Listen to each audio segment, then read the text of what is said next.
Shalom saudara-saudara yang dikasihi Tuhan. Hari ini kembali kita mau merenungkan secuil firman Tuhan untuk menjadi penopang bagi kehidupan kita. Mari kita mau membuka dari Yohanes pasalnya yang ke-21 ayat yang pertama sampai yang 14.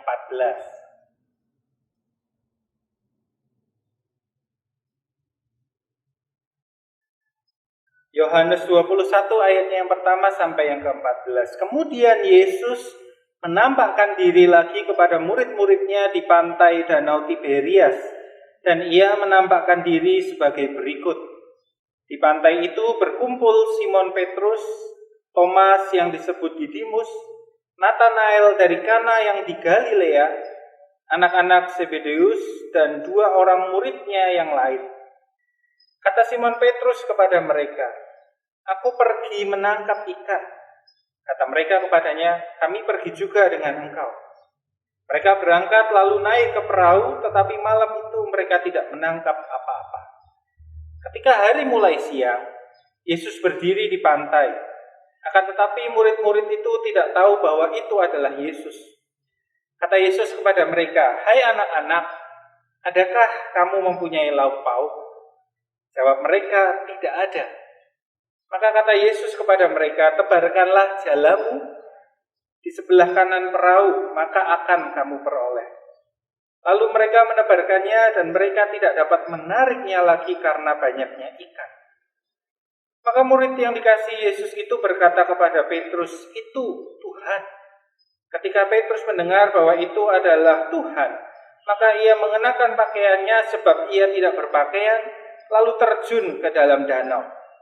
Murid-murid yang lain datang dengan perahu karena mereka tidak jauh dari darat, hanya kira-kira 200 hasta saja, dan mereka menghela jala yang penuh ikan itu.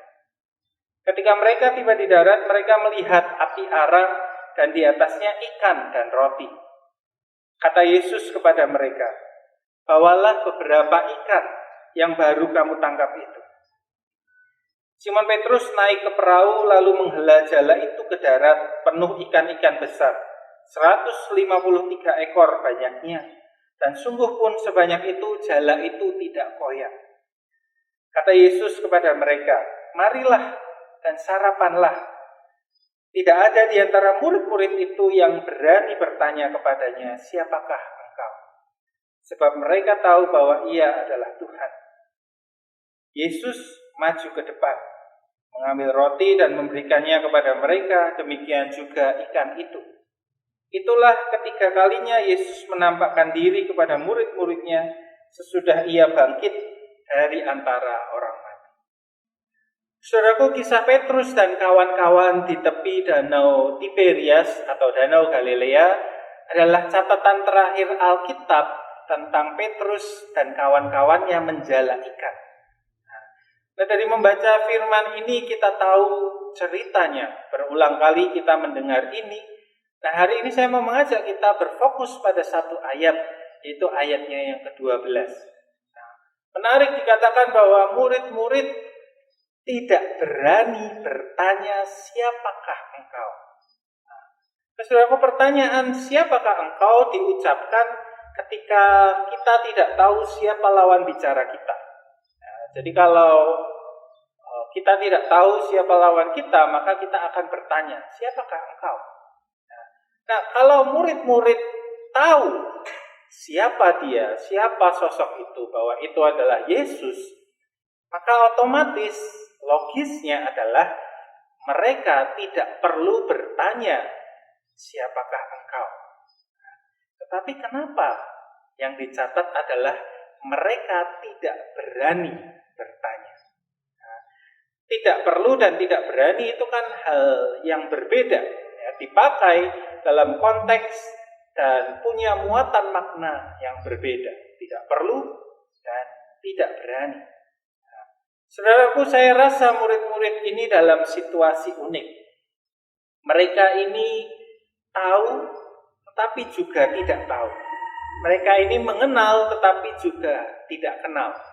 Bahkan dalam perjumpaan fisik tatap muka, mereka tidak mengenali Yesus. Tetapi mereka mengenali karya yang dilakukannya. Saat mereka tidak punya hasil apa-apa, tidak mampu menangkap ikan sama sekali, karena Yesus, mereka sekarang mendapatkan 153 ekor ikan dalam sekali tangkap. Karena itulah mereka kemudian menjadi tahu bahwa itu dia adalah Yesus, sekalipun mereka tidak bisa mengenalinya. Nah, saudara-saudaraku yang dikasihi Tuhan, dalam hidup kita tidak selalu dapat melihat Tuhan. Kita tidak selalu dapat merasakan kehadiran Tuhan. Kita tidak selalu bisa melihat kejelasan jalan dan rencana Tuhan. Tetapi kita akan dapat selalu, kalau kita mau, kita akan dapat selalu merasakan tangannya bekerja dalam hidup kita. Kalau kita mau berani percaya, maka kita dapat merasakan tangan kasih-Nya bekerja di hidup kita. Merasakan kasih yang selalu ada dan tersedia bagi anak-anak-Nya. Karena itu saudaraku, mari kita menerima undangan Yesus. Marilah dan sarapanlah. Datanglah kepadanya karena Dia mau menyediakan apa yang kau perlukan untuk menjalani hidup. Karena itu saudara-saudara, selamat menjalani hari bersama dengan Yesus. Tuhan memberkati.